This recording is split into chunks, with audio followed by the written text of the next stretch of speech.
Jameel merchant दो समुदाय के बीच आकर के तनाव कम करने की कोशिश कर रहे थे, कम करने की कोशिश की भी पुलिस की मौजूदगी में। और इसके लिए जमील मर्चेंट को पुलिस की तरफ से शाबाशी देना चाहिए, अप्रिसिएशन करना चाहिए, लेकिन ऐसा नहीं हुआ। उल्टा जमील मर्चेंट को ही फंसा दिया गया। ये एक बहुत बड़ी कॉन्स्पिरेसी लगती है, क्योंकि अगर जमील मर्चेंट की माने तो जमील मर्चेंट ने पुलिस के बुलावे पे ही वहां पे जाकर के मौजूद थे और दोनों समुदाय के लोगों से बात कर रहे थे, पुलिस से बात कर रहे थे, सबसे बात करके इस मामले को ठंडा करने की कोशिश कर रहे थे और उसमें बहुत हद तक कामयाबी भी मिलती है। फिर भी जमील मर्चेंट सहित 400 लोगों पे एफआईआर दर्ज कर दिया जाता है, 400 लोगों का नाम डाल दिया जाता है, ये 25 लोगों को करीबन गिरफ्तार कर लिया जाता है। जमील मर्चेंट ये सब चीज लेकर के जब हाईकोर्ट पहुंचे तो उन्हें कहीं ना कहीं राहत मिली।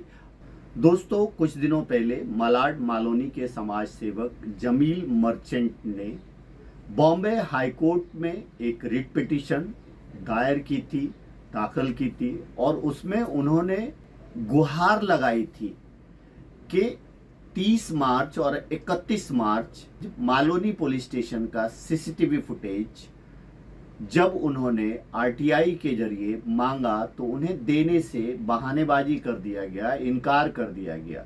इसलिए उन्होंने रिट पिटीशन दायर करके बॉम्बे हाई कोर्ट से ये मांग की थी कि 30 मार्च और 31 मार्च के सीसीटीवी फुटेज को सुरक्षित रखा जाए। इस पे सुनवाई करते हुए डीसीपी जोन 11 को बॉम्बे हाई कोर्ट ने ये आदेश दिया है कि 30 मार्च और 31 मार्च 2023 के सीसीटीवी फुटेज को संभाल कर रखा जाए। जमील मर्चेंट को डर था कि जब आरटीआई के जरिए उन्हें वो सीसीटीवी फुटेज नहीं दिया गया पुलिस स्टेशन का, तो हो सकता है कि पुलिस जो है उस सीसीटीवी फुटेज को डिलीट कर दे। इसकी वजह यह है कि जब मालोनी में 30 मार्च को जब मालोनी में रामनवमी की शोभा यात्रा निकली थी तो दो समुदाय के बीच झड़प हो गई थी, बाताबाती हो गई थी, कहासुनी हो गई थी, और इसका बीच बचाव करने जमील मर्चेंट वहां पे पहुंचे थे। और वीडियो में आप देख भी सकते हैं कि जमील मर्चेंट उस भीड़ को शांत करने की कोशिश कर रहे हैं, ना कि उकसाने की।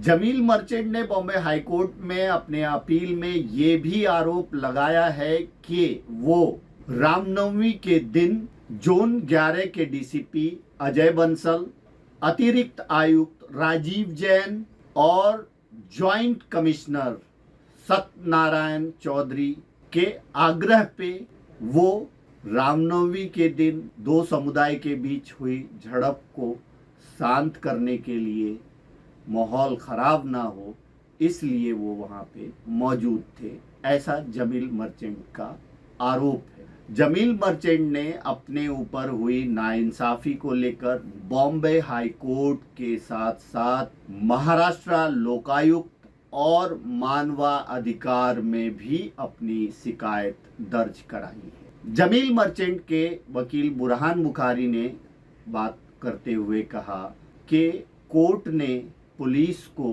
30 और 31 मार्च के सीसीटीवी फुटेज को संभाल कर रखने के लिए कहा है। इस मामले में अगली सुनवाई 23 अगस्त को होगी।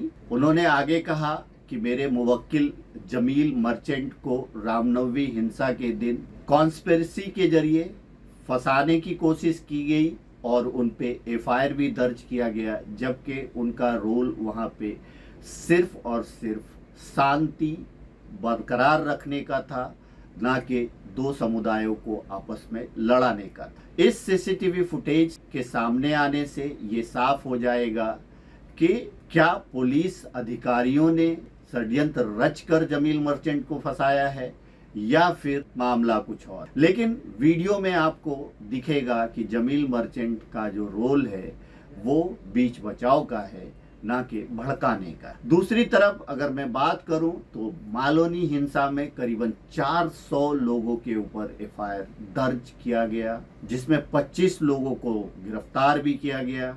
एक्चुअल में अगर जमील मर्चेंट की माने, सीसीटीवी फुटेज देखें तो ये रामनवमी में जो विवाद हुआ, इस विवाद के पीछे कोई ना कोई षड्यंत्र जरूर था। हो सकता है कोई पॉलिटिकल कनेक्शन भी हो। रामनवमी हिंसा में एक विशेष समुदाय को ही टारगेट किया गया, एक विशेष समुदाय के ऊपर ही एफआईआर दर्ज किया गया।